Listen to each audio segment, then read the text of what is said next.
Les premières conclusions de ce rapport sont tombées ce matin. Est-ce qu'il fait des révélations? Qu'est-ce qu'on apprend? Rien, absolument rien. 7 ans de travaux, 11 millions de livres dépensés, 2 600 000 mots. Tout ça pour ne rien apprendre qui n'avait déjà été dit, analysé, décortiqué depuis 2003. Ça fait cher la ligne vide. C'est un exercice d'enfonçage de porte ouverte en règle auquel s'est livré John Chilcot que vous voyez à l'écran. Écoutez, ça commence fort.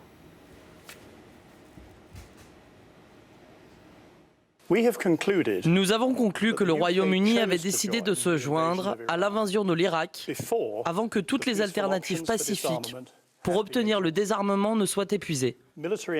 L'action militaire n'était pas inévitable à l'époque.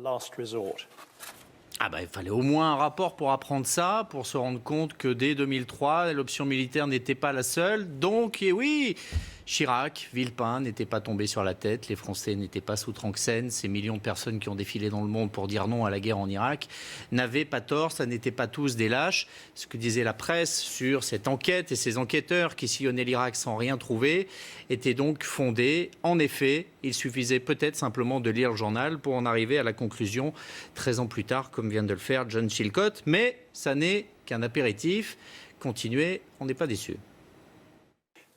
Tony Blair avait promis au président américain George W. Bush de le suivre sur l'Irak, quoi qu'il arrive. Alors là, il fallait au moins déclassifier des documents secrets défense pour arriver à comprendre ça. Tony Blair et George Bush étaient main dans la main. Incroyable, incroyable. Regardez cette image. Ah mais oui, c'est vrai que Tony Blair multipliait les déclarations, allait aux États-Unis apporter son soutien à George Bush et à la campagne qui était en train de se préparer, ovationnée par le Congrès républicain. C'est vrai que c'était pas Chirac à qui ça pouvait arriver. Blair et Bush ensemble, la Grande-Bretagne et les États-Unis alignés sur la même ligne. Ah non, c'est pas Churchill qui aurait imaginé un truc pareil. Non, il fallait au moins que John Chilcot et ses enquêteurs fassent ce long travail pour en arriver à cette analyse géostratégique qui nous époustoufle tous ce soir. Ce même Tony Blair qui aurait menti, il n'y avait donc pas d'armes de destruction massive. Eh bien non, et pendant toutes ces années, il a menti. Incroyable. Heureusement que la commission d'enquête était là. Mais elle est allée quand même encore un peu plus loin, cette commission. Elle a analysé les conséquences. Écoutez. Malgré les avertissements, les conséquences de l'invasion ont été sous-estimées.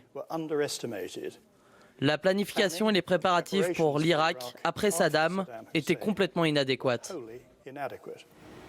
Eh oui, il lui a fallu toutes ces années, 200 000 morts sûrement du côté des civils et uniquement dans des combats et dans des attentats en Irak pour se rendre compte que l'après-Saddam n'avait pas été bien anticipé. Oh, c'est vrai que 6 mois après l'arrivée des Américains, personne ne disait au proconsul Brenner que de limoger tous les sunnites de l'armée et de la police était une erreur, que c'était le meilleur moyen de faire imploser le pays, d'aller vers des affrontements confessionnels entre sunnites et chiites. Tiens, comme il y a par exemple encore 2 jours, ces attentats qui se multiplient à Bagdad, dans les quartiers chiites, tout ça on ne pouvait pas le voir venir, évidemment. Personne ne le disait quelques mois après l'invasion. Si, tout le monde le disait, mais ceux qui ne voulaient pas entendre ne l'entendaient pas.